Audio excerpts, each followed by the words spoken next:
So unfortunately, Marlene and Bob's daughter is not here yet, but a future daughter-in-law, I should say. But we do have Todd. His son is with us here. So Brett and his future daughter-in-law, Sarah. So, you know, these things are always difficult, and I'm not really into usually, like, you know, applauding everybody and raising them up on the pedestal all the time, Bob. So I thought, well, what is it that I could maybe reflect upon when we first got to know you? Or at least I think I maybe know you. I'm not sure yet. But I've known Bob now a little over 12 years since I've joined the organization. So that's half of the time-ish that he's been here. But, you know, when I first came to Plymouth Rock and looking at some of the activities around the floor, you do that, take a step back, observe, see what everybody's doing. You know, you're the newbie for a while. You get to just, you know, ask dumb questions and get dumb answers back sometimes, but, you know, that's allowed when you're the newbie. So I'm an early guy. Bob's an early guy in the morning. I think Bob gets here just a few minutes following Sue here, about 4:30. I'm not quite that early. But every morning I'd be getting a cup of coffee or water or something, and there's Bob coming out of this door that I think is a closet. And this went on. And he's like, you know, I don't know how to ask this question. I'm supposed to have a pulse on kind of what's going on, and every morning this guy comes out of the closet. So I thought, I gotta ask. How do I ask? One of those questions. So I decided to ask his colleagues. That did not help me. Why is Bob coming out of that closet? I won't tell you what this is. I can imagine. Are you sure? I'm trying. Yeah. But as I continued to poke, I said, no, I'm not believing you. It was probably Tom or Steve or Dennis. I don't know, one of them, though. You can take it up with them later. But I decided that it was time to approach Bob on this matter, and I finally said, Bob, what's in that closet? A bunch of wires. What are you doing to those wires? Bob? Well, the switch is in there. So, unfortunately, Marlene's not here, but I did come to find out that Bob did have a relationship in his life with the Mitel switch. His life evolved around the Mitel telephone switch, and I understand every morning when he came in, he went in and checked its wires, tuned it up, treated it just like his firstborns. That baby hummed every day for many, many years. So Bob, the truth of the matter is, you've been very dedicated to the company, you've been an outstanding employee, and we really do thank you for everything you have done for us. Thank you.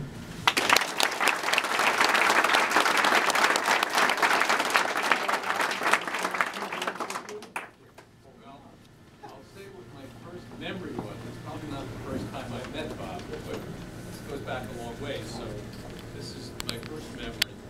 It was the first summer outing that we had back in '98, I think, here in New England. And we took the Spirit of Boston cruise around the harbor. Anyone remember that? Oh, yeah. I have pictures.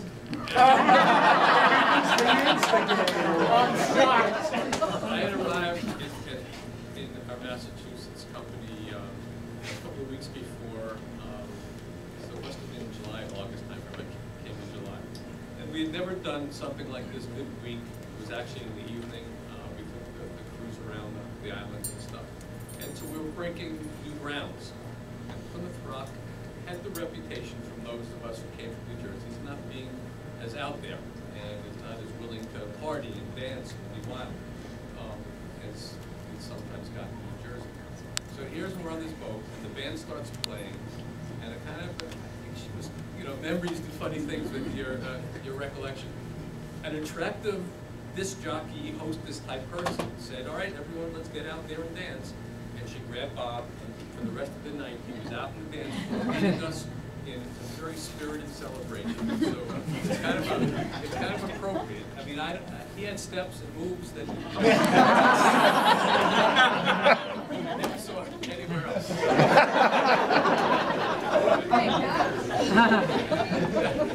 He was back out in 6 places. Anyway, I think it was appropriate that my first memory was on the spirit of Boston, because Bob, for as long as I've known him, was kind of in the spirit of Plymouth Rock. Smile on his face.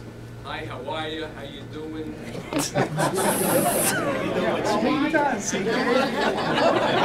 Not bad for New York. Willingness to help out, whatever the problem is. You always wanted to help and serve, which is really what we're all about. So, Bob, I just asked him what's he going to be doing some of the things, and just picture this if you could. He told me he's got a couple of products that they're thinking of selling on, what is it, HGTV or QVC or something. Amway. Can you, can't you picture him late night TV? I think Bob would be a natural. Ralph Crampton, Bob. It would be great. Anyway, Bob, we wish you the best. Thank you for everything you've done for us over these years. You'll be very much missed for what you do at work, what you do in the spirit of the company, and I wish you the best in the future. Thanks.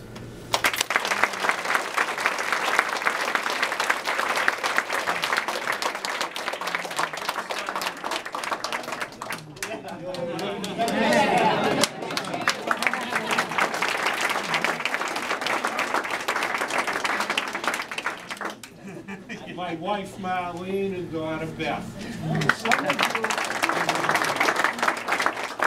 Some of you old timers from Claims might remember Beth. She used to work here for a little while, in between semesters.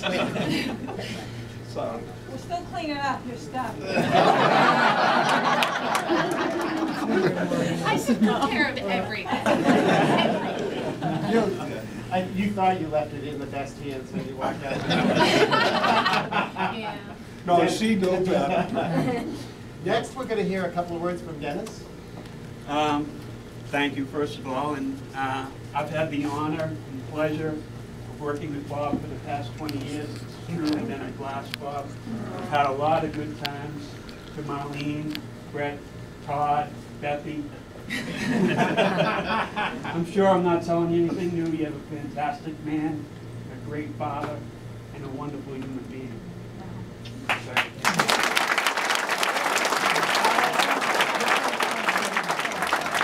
So they asked me to say a few words, and as we know with Bob, nothing can be short. And you'll hear that from me, and you'll also hear it from Steve, I'm sure, who is a brother from another mother.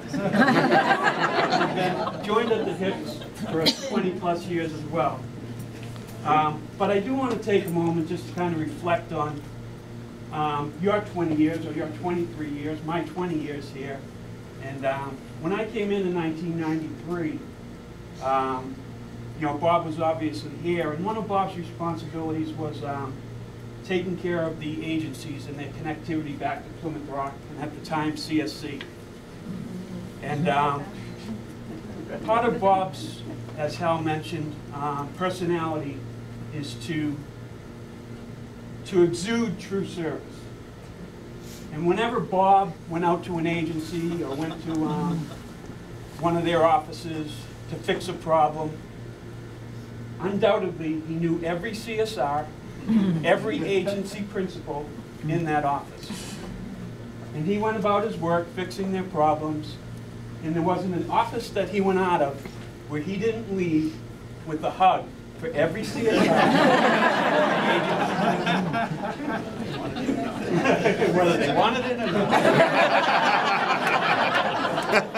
But that really exemplifies Bob's commitment to Plymouth Rock, commitment to true service throughout the 20 years that I've been here, and I'm sure for the 23 that he's been here.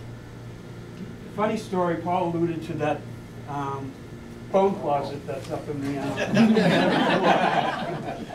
well, at the time I was actually working in the cube right outside the 7th floor phone closet. Yeah, he does. And one day